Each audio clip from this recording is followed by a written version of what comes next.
कौन कहता है आसमान में सुराख नहीं हो सकता, एक पत्थर तो तबीयत से उछालो यारो। इसी कहानी को चरितार्थ कर दिखाया है ऐश्वर्या ने। मिस इंडिया फाइनलिस्ट रह चुकी ऐश्वर्या ने यूपीएससी के एग्जाम को क्रैक करके ये साबित कर दिया है कि अगर दिल में जुनून हो और कुछ करने की इच्छा हो तो कुछ भी करना नामुमकिन नहीं है। ऐश्वर्या मिस इंडिया फाइनलिस्ट रह चुकी हैं। मनीष मल्होत्रा जैसे डिजाइनर के अंडर में काम कर चुकी हैं और उनके डिजाइन को पहनकर रैंप पे वॉक कर चुकी हैं। इतने बड़े लेवल पे पहुंचने के बाद, इतनी प्रसिद्धि को हासिल करने के बाद कोई भला यूपीएससी की तैयारी करने का मूड क्यों बनाएगा? कोई क्यों चाहेगा यूपीएससी की तैयारी करना?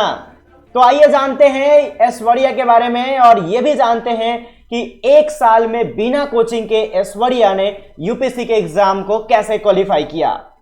आज से 23 साल पहले जब ऐश्वर्या का जन्म हुआ था तो ऐश्वर्या की मां ने उनका नाम ऐश्वर्या रखा था क्योंकि वो चाहती थी कि ऐश्वर्या उस समय की मशहूर अभिनेत्री ऐश्वर्या राय की तरह बने। अपने मां का मन रखने के लिए, अपने मां के सपनों को पूरा करने के लिए ऐश्वर्या ने मॉडलिंग के फील्ड में कदम रखा। जब वो मॉडलिंग में बहुत अच्छा कर रही थी, अच्छे अच्छे ऑफर मिल रहे थे, फिर उसके बाद उन्होंने यूपीएससी की तैयारी करने का फैसला लिया। ऐश्वर्या ने कोई भी कोचिंग क्लास का हेल्प नहीं लिया। ऐश्वर्या ने सेल्फ स्टडी के दम पर यूपीएससी का एग्जाम क्वालिफाई किया। तो आइए जानते हैं ऐश्वर्या के सफलता का राज। ऐश्वर्या ने अपनाया था 10+8+6 का फॉर्मूला। तो क्या है ये 10+8+6 का फॉर्मूला? कैसे मदद कर सकता है आपको 10+8+6 का फॉर्मूला? तो 10+8+6 का फॉर्मूला एक बहुत ही साधारण सा फॉर्मूला है। ऐश्वर्या 10 घंटे पढ़ाई करती थी, 8 घंटे सोती थी और 6 घंटे अदर एक्टिविटीज में लगाती थी। तो ये काफी स्टैंडर्ड डेली रूटीन है जिसको ऐश्वर्या ने पूरे एक साल तक फॉलो किया और यूपीएससी जैसे एग्जाम को न सिर्फ क्वालिफाई किया लेकिन 93 रैंक भी हासिल किया। तो अगर आप भी किसी बड़े सफलता की तैयारी कर रहे हैं, कुछ हासिल करना चाहते हैं, तो आपको ऐश्वर्या से बहुत कुछ सीखने की जरूरत है। ऐश्वर्या ने कभी भी फोन यूज नहीं किया। पढ़ाई करते समय ऐश्वर्या अपना फोन अपने से दूर रखती थी। ऐश्वर्या सोशल मीडिया से दूर रहती थी।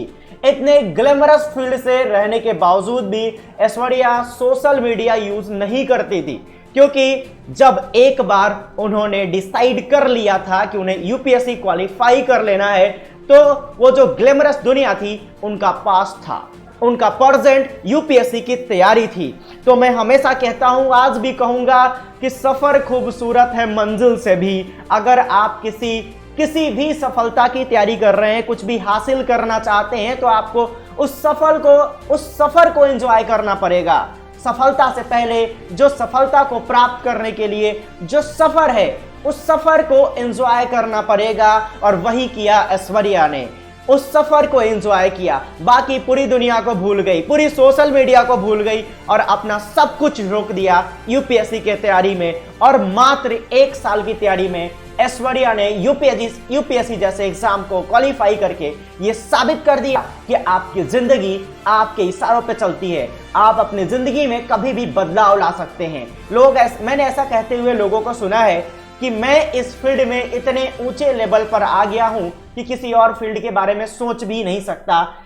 इस कहानी को, इस कहावत को पूरी तरह से गलत साबित करके दिखाया है ऐश्वर्या ने। तो आप सभी को, हम लोगों को, हमारे देश की लड़कियों को, हमारे देश के लड़कों को और उन सभी यूपीएससी एस्पायरेंट्स को ऐश्वर्या से बहुत कुछ सीखने की जरूरत है। तो मंजिल की जुस्तजू में क्यों भटक रहे हो राही, खुद को बना इतना आजिम कि मंजिल तुझे पुकारे। तो अपने आप को इतना आजिम बनाओ, अपनी तैयारी को इतना निखारो कि सफलता आपके कदम चूमे। तो चलिए आप और हम मोटिवेशन लेते हैं ऐश्वर्या से और उम्मीद करते हैं कि ये वीडियो बहुत सारे बच्चों के लिए एक प्रेरणा का स्रोत का काम करेगा और हमारी ऐश्वर्या, हमारे हिंदुस्तान की ये बेटी को देखकर देश की और भी बेटियां इनसे सीख लेंगी और पढ़ाई और मेहनत के दम पे देश की सेवा करने का एक दृढ़ निश्चय लेगी और आगे आने वाले टाइम में भी हम देखेंगे यूपीएससी एग्जाम क्वालिफाई करके दिखाएंगे। तो आज के इस वीडियो में इतना ही दोस्तों। अगर आपको वीडियो अच्छा लगा हो तो चैनल को जरूर सब्सक्राइब करें। Bye bye.